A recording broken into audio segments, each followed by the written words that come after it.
What's going on, everybody? It's your boy C-Zar with C-Zar Gets Crypto. We're going to try to do this video quick on Bitcoin. Um, so if we're looking at the 4 hour, let's look at the hourly. Let's bump it out down to the hourly. In the short term, bearish. I'm definitely bearish. You've got lower highs, lower lows. I think we're looking for our next low. We've definitely put in the effort to go higher from here. We're moving sideways and just slowly lower. I think this wants to go lower than 26.5 at least. And when that happens, we'll probably get some bigger candles like these ones to the downside. You can see there's no real big candles ever since this top over here. All the big candles have been red. It's not a good thing. Even on the uptrends, it's methodically working its way up with very low volume. I don't like it. We're below the 50 on the RSI, the long-term RSI here. Below the purple line. Purple line is curving down, man. And to be fair, I don't know. I don't really like this RSI either. We are above the 50. We went below it, bounced off the 40. We are above it, showing some signs of strength for sure. We could be forming kind of like higher lows here.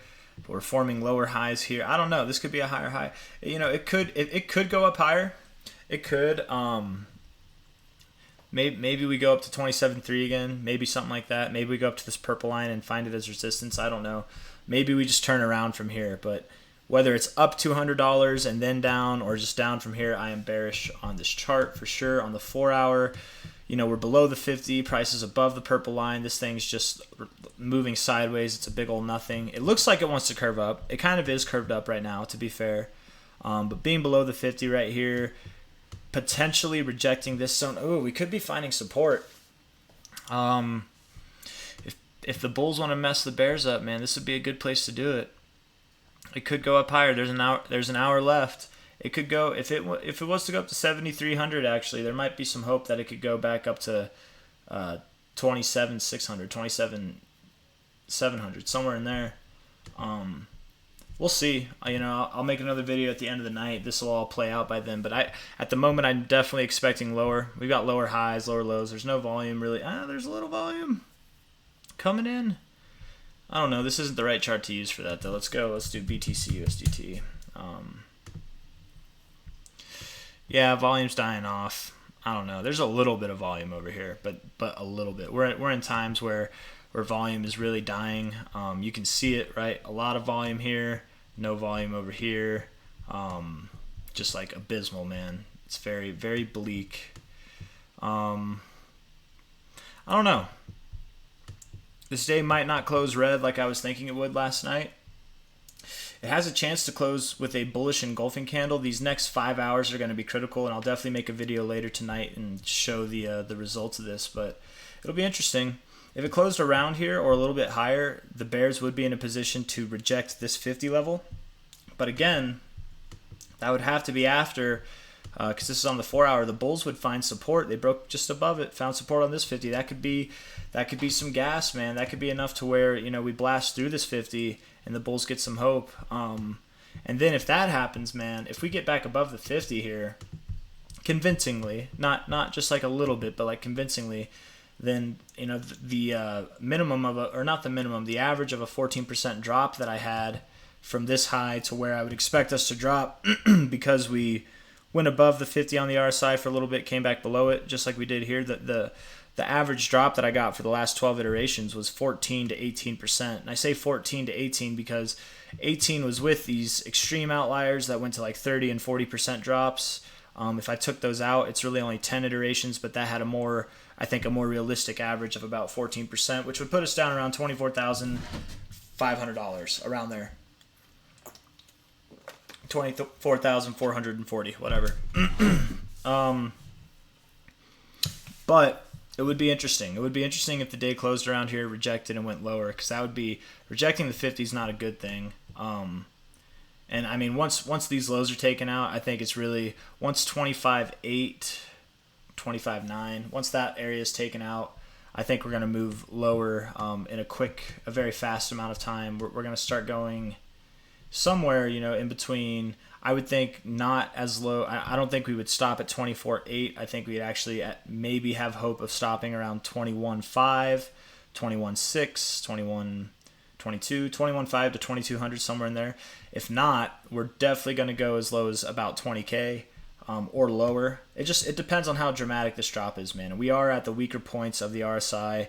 Anything can happen. The last time we were at oversold areas in a day, we dropped 6%. In let's just say in a week, we dropped 1, 2, 3, 4, 5, 6. Yeah, in a week we dropped 13%, and from here, a 13% drop is basically like right down there. I don't know.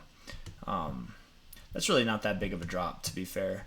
We got into overbought zones. We had a really big pump. Here we go. When we were oversold, we did have a pretty big dump there. I don't know. This is kind of the move that I would be looking for if we were to be oversold. And the reason why I would think it would be bigger than this one is because we've been moving sideways for quite some time. I think when price gives $1,000 this way or $1,000 this way, it's going to have some continuation for sure in either direction, whichever direction it chooses to break. I think it is going lower. That's my personal bias right now, but we've been moving sideways for so long that I really think once we break out of this range, it's not going to be little wimpy moves. We're going to get stronger moves, like whether it's to the downside or to the upside, stronger moves is what I'm expected. Culminate that with the fact that Bitcoin on the daily time frame, weird. I don't know if that's the one I meant to do. I did displace DMA. It has this bearish daily cross on the ribbon. We went above it, had a little fake out, came back below. It looks like we're testing it as resistance right now. We might confirm it as resistance. We'll see. If you're a bull, you'd like to get above this ribbon. Although, truthfully, if we did that, that would just show that we're disrespecting it, and then the ribbon's kind of pointless at that point. It just means we're going to experience volatility, so up and down. But we've been doing that. We've been very sideways, so I think it'd be weird to just continue sideways, but with more volatility. The weekly here, it is in a position to go bullish, but it is still bearishly postured, and if the bears get this price below, to close below, especially below 25,900, it's over, man. It's definitely over. And at that point, too, the RSI on the weekly, if I can get it back, the RSI on the weekly would definitely cross below the 50. And then from there, anytime that we've gone overbought to below the 50 on the RSI, from high to low, prices dropped a minimum of 52%. 51.34, whatever, around there. So that would take us below the lows. There was one low that was like 47%, but I feel like that doesn't, like, if we look at it, let's just see if I can find it. It was this low here. And from top to this bottom here, it's 47%. And it went above the 50, and that's why I'm not counting the lower low. But to me, this is really a rejection of the 50. Like that looks like a rejection. So just being real, 53%. The 52% comes from this one. So I really would expect not a 47, but a 52% at a minimum. This isn't the average. This is the minimum drop, and this all happens once this weekly breaks the 50. This expectation becomes more set in stone. And I think it'll happen fast when it happens. We've been in this uptrend for a little bit. We were in a downtrend, and this is what the downtrend looks like. In a matter of, from top to bottom, in a matter of 11 weeks, you bottomed out from top to bottom here. In a matter of 12 weeks, you bottomed out. In a matter from top to bottom here of 11 weeks, you bottomed out. And we're already on our 7th week right now. We're at the ass end of our 7th week. So, getting to it, maybe this is a little bit longer of a bottom. Maybe, I don't know if they're all, I've done this a couple times, and I forget 10. That's pretty close. Depending on this bottom here, however you want to call it, this one could be 25 or 17. Maybe it is a longer one. I don't know. This one happened in 1, 2, 3, 4, 5 weeks. Let's just see here. Top. I'm going to call that one bottom. 8 weeks. Top to bottom. 5 weeks. Top to bottom. 7. I don't know. Top to bottom. 8 weeks. So these all happen quicker. I would expect something closer to this because this is, the times that we're dealing with. So, maybe maybe it's a 17 bar, maybe it's I don't want to count that, although I feel like I should, right? 22 bars to 25 bars, maybe it is. Um, but that would take. I mean, that would put us at the end of the year. I don't know. I'm expecting this to be the first leg of Wave C. So in the next few weeks, we're on week 7. I would say in the next 4 weeks, the next month, I would expect Wave C to find its bottom. Where we're going to find our next temporary bottom, which I don't think is going to be at. I said Wave C. I'm sorry. The first leg of Wave C, not Wave C. The first leg of Wave C to find its bottom. I expect Wave C to find its bottom sometime in the end of 2023, about 30 weeks away from now to 40 weeks away from now, something like that. 30 weeks to 50 weeks, in that range. Maybe 30 weeks to 40 weeks is better. But what I'm trying to say is it's getting to crunch time. It's really tight right now, really tight. All those bands that I showed you, they're wound up, man. Like, look at how tight that is. I know. Sounds great. Look at, like, very, very tight. To me, it all looks bearish for sure. On the 4 hour even, it's tight.